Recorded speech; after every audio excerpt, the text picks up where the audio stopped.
तो बेटा आज है शनिवार और शनिवार को होती है सुरक्षित शनिवार, यानी हम लोग प्रत्येक शनिवार को हम कैसे आपदाओं से, चाहे वो आपदा प्राकृतिक हो या मानव जनित हो, सरकार की तरफ से वहां से जो भी निर्देश मिलता है, जो भी टॉपिक मिलता है, उस टॉपिक पर प्रत्येक शनिवार को हम लोग चर्चा करते हैं और समझने का प्रयास करते हैं कि हमें किन समस्याओं में, किन आपदाओं में क्या करना चाहिए। यही होता है सुरक्षित शनिवार को बेटा? यही होता है ना भैया? तो आज भी है बेटा शनिवार, तो हमने लिख भी दिया है सुरक्षित शनिवार। और हमारे स्कूल का क्या नाम है? UMS रुपौली। UMS का पूरा नाम क्या है बेटा? U से उत्क्रमित, M से मध्य, S से स्कूल, उत्क्रमित मध्य विद्यालय रुपौली। स्कूल को हिंदी में विद्यालय बोलते हैं, तो उत्क्रमित मध्य विद्यालय क्या हो गया? रुपौली। तो आज का हमारा विषय है बेटा, आज का हमारा टॉपिक है, यानी प्रत्येक शनिवार को क्लास बढ़ जाइए, प्रत्येक शनिवार को बेटा हमें अलग अलग विषय मिलता है। और आज का जो विषय है वो विषय क्या है बेटा हमारा? सामाजिक कुरीतियां। तो सामाजिक के बारे में आपको समझाए, यानी हम लोग जहां पर रह रहे हैं, हमारे घर के आसपास बहुत सारा घर है, तो बहुत सारे घरों से मिलकर बनता है एक समाज, और कई सारे समाज से मिलकर बनता है एक गांव। यानी एक ही गांव में कई प्रकार के जातियों के लोग, कई प्रकार के धर्म के लोग एक ही साथ हम लोग रहते हैं। यानी अगर कोई व्यक्ति का घर अगर मान लीजिए खेत में है, दूर दराज है, तो हम उसको नहीं बोलेंगे वो समाज में रह रहा है। समाज हम उसको बोलेंगे अगर हमारे घर के आसपास अगल में, मतलब दाईं तरफ सामने या फिर पीछे बहुत सारा घर है, तब हम बोलेंगे वो हमारा समाज है, यानी हमारे घर के आसपास जो है वो हम लोगों का समाज हुआ। लेकिन एक गांव में तो, जैसे रुपौली हमारा गांव हुआ, तो रुपौली में तो ये बहुत बड़ा है, यहाँ पर हर एक जगह अलग अलग है, लोगों की जो सूझबूझ है, सोचने की जो क्षमता है, या फिर जहाँ पे लोग रह रहे हैं वहाँ पर अलग अलग धर्म के लोग, अलग अलग जाति के लोग भी रह रहे होंगे। जैसे इस जगह पे जहाँ पे हमारा विद्यालय, यहाँ पर ऋषिदेव लोग अधिक रह रहे हैं, यादव लोग अधिक रह रहे हैं। थोड़ा सा आगे जाने के बाद अलग धर्म के लोग, इस्लाम धर्म के लोग रह रहे हैं, वहाँ पर फिर अलग जाति के भी लोग रह रहे हैं। तो ये हमारा बेटा है समाज। और हमारे समाज में क्या होता है बेटा? कई सारी रिया, कहाँ ध्यान है बेटा? हमारे समाज में क्या बेटा? कई सारी कुरीतियां भी है, कई सारी ऐसी चीज भी है जो नहीं होनी चाहिए। यानी कई सारी हमारे समाज में समस्याएं हैं जिनको हमें अब समय के साथ बदल देना चाहिए। तो वही आज हम समझेंगे। हमारे समाज में मूल रूप से 4 कुरीतियों के बारे में चर्चा करने के लिए आज के विषय में है, हम उन्हीं को समझेंगे। तो हमारा आज है बेटा पहला बाल विवाह, दूसरा है हमारा बाल अधिकार, फिर है बाल शोषण, और फिर उसके बाद है बेटा बच्चों से छेड़छाड़। तो हम इन चारों को समझेंगे। तो पहला बेटा हमारा बाल विवाह। तो बाल से मतलब याद रखना है, बाल का मतलब क्या होता है बेटा? बच्चे। बाल का मतलब बच्चे। और जो बच्चा होता है बेटा, बच्चा लड़का भी हो सकता है और बच्चा लड़की भी हो सकता है। तो बाल विवाह यानी हमारे समाज में देखिएगा अभी भी बेटा बहुत सारे ऐसे, बहुत सारे ऐसे बेटा घर हैं, चाहे वो अमीर का हो या गरीब का हो, वो लोग अपनी लड़कियों का शादी कम उम्र में कर देते हैं, लड़कों का भी शादी बहुत कम उम्र में कर देते हैं। लेकिन अभी वर्तमान समय में हमारे देश में जो संविधान है वो कहता है बेटा कि लड़कों का शादी का उम्र कितना होना चाहिए? 21 वर्ष, और लड़कियों का कितना होना चाहिए? अगर किसी भी लड़के या लड़की का शादी अगर इनसे कम उम्र में हो रहा है, तब उसको क्या कहा जाएगा? बाल विवाह। उसको क्या कहा जाएगा बेटा? क्या समझ में आ रहा है सभी को? अच्छा, आप देखिएगा अपने घर के आसपास बेटा कई सारे ऐसे लड़कियां हैं, मतलब जिनकी शादी उनके माता पिता 14 साल 15 साल की उम्र में भी कर देते हैं। जो करना सही है या गलत है? गलत है, क्योंकि अगर लड़कियों का कम उम्र में शादी कर दिया जाएगा तो लड़कियों को जिम्मेदारी के बारे में समझ नहीं आ पाएगा। वो यहाँ से ससुराल जाएगी, उनकी सास कुछ बोलेगी, तुरंत उठ जाएगी, तुरंत रोने लगेगी, लड़ाई हो जाएगा। एक उम्र के बाद जब समझदारी आ जाती है, अगर उनके बाद शादी किया जाए, अगर लड़की इंटर पास हो जाती है, ग्रेजुएशन पास हो जाती है, अगर तब उनका शादी किया जाए तो वहां पर ससुराल में सभी प्रकार की समस्याओं का वो सामना कर लेगी। नहीं तो देखिएगा कई बार खबर आता है कि लड़की का शादी करके गई, 1-2 महीने के बाद लड़कियां जहर खा के मर गई। ऐसा सुनने में आता है ना कई बार। ऐसा क्यों होता है? क्योंकि उनको वो जो वहां पर जो समस्याएं आई, उस समस्याओं का समाधान करने का उसके पास कोई युक्ति नहीं थी, उनके पास कोई समझदारी थी नहीं। इसीलिए सरकार ने क्या कहा है, लड़कियों की शादी कितने वर्ष में होनी चाहिए और लड़कों का क्या समझ में आया सभी को? तो बाल विवाह समझ में आया बेटा? बाल विवाह होना चाहिए रिया? हाँ नहीं। दूसरा है बेटा हमारा बाल अधिकार। तो बाल अधिकार बेटा यानी बच्चों के पास भी बहुत सारा अधिकार होता है। हमारा भारतीय संविधान कहता है कि हर एक बच्चे को शिक्षा का अधिकार है, यानी 6 वर्ष से लेकर 14 वर्ष के बच्चों को निःशुल्क शिक्षा दिया जाना चाहिए। ये हमारा शिक्षा का अधिकार कहता है।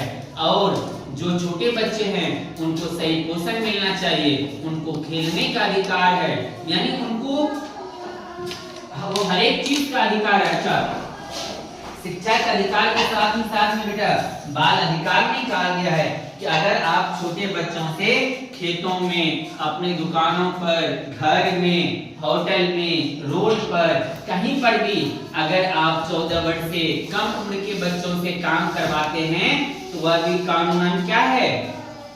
अपराध है। और उसको लेकर फिर आपको क्या हो सकती है? जेल हो सकती है।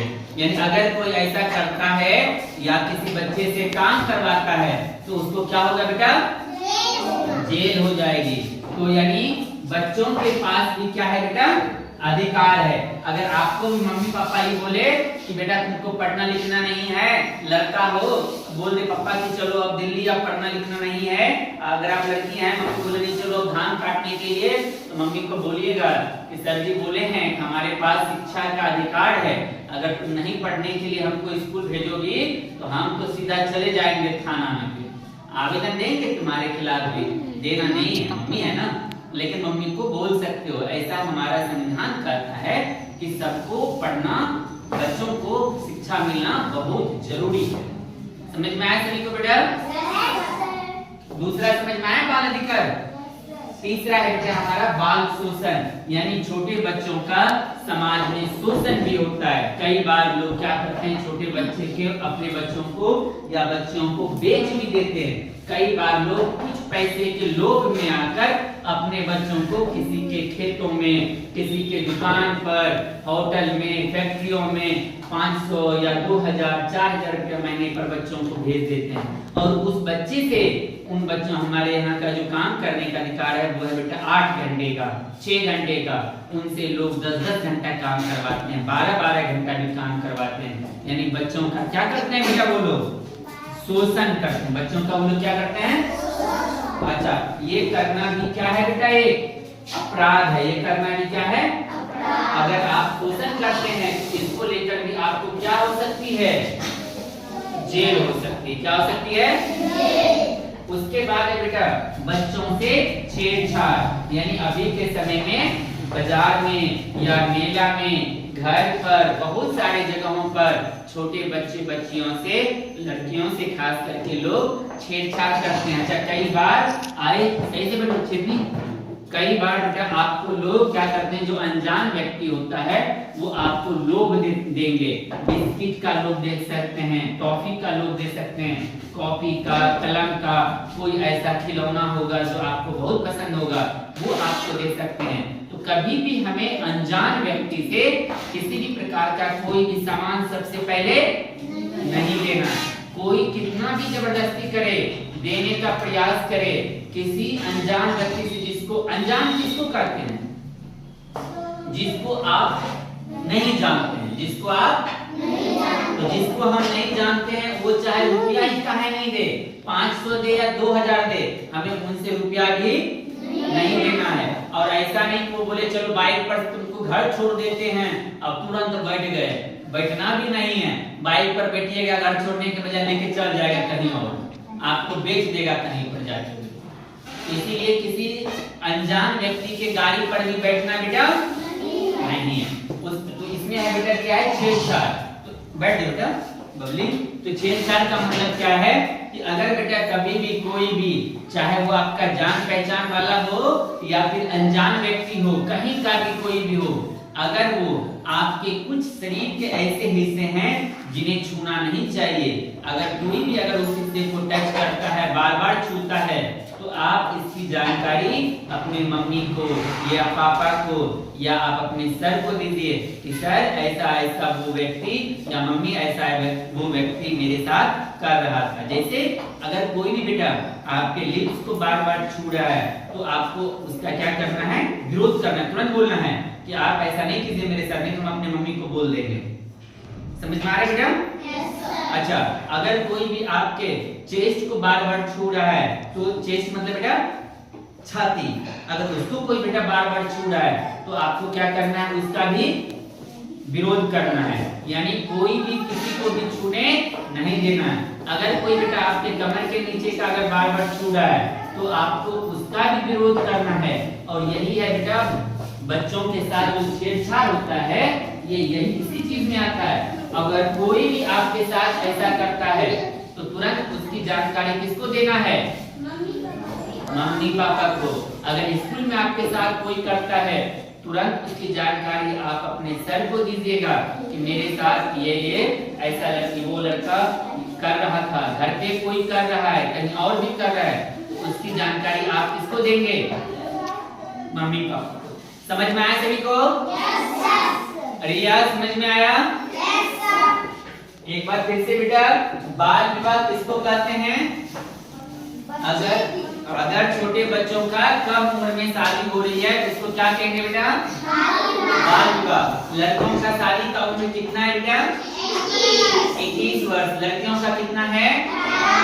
18 वर्ष। अगर इससे कम उम्र का शादी, कम उम्र में शादी हो रही है तो फिर वो कानूनन क्या है, अपराध है, तब उसको क्या हो जाएगी, जेल हो जाएगी। दूसरा है बेटा बाल अधिकार, यानी आपके पास बेटा बहुत सारा अधिकार है, जैसे पढ़ने का, खेलने का, खाने का, स्कूल जाने का। ये सब अगर आपका कोई छीन रहा है, चाहे वो आपके मम्मी पापा ही क्यों ना हो, तब उस पर भी कानूनन कार्रवाई हो सकती है। समझ में आया? अच्छा, शिक्षा का अधिकार क्या कहता है बेटा? 6 से 14 वर्ष के बच्चों को निःशुल्क शिक्षा, यानी बिना रुपया लिए हुए पढ़ना, मतलब वो कहीं पर भी पढ़ सकता है। समझ में आया बेटा? तीसरा है बेटा बाल शोषण, यानी बच्चों का जो शोषण करते हैं लोग समाज में, चाहे वो किसी भी प्रकार से वो काम करवा कर हो या उनको प्रताड़ित करके हो, यानी आपको खूब टॉर्चर कर रहे हैं अगर आपके मम्मी पापा भी, वह भी बेटा एक शोषण है। फिर अंतिम है बेटा बच्चों से छेड़छाड़। ये चारों समझ में आया सभी को? रिया समझ में आया आपको बेटा? अच्छा, पूछेंगे तो बता दीजिएगा। हाँ रिया, आप लोगों से पूछेंगे बता दीजिएगा ना? चलिए अब एक एक करके अब आप लोगों से अब हम सवाल करेंगे। समझ में आया? तो तैयार है सभी कोई?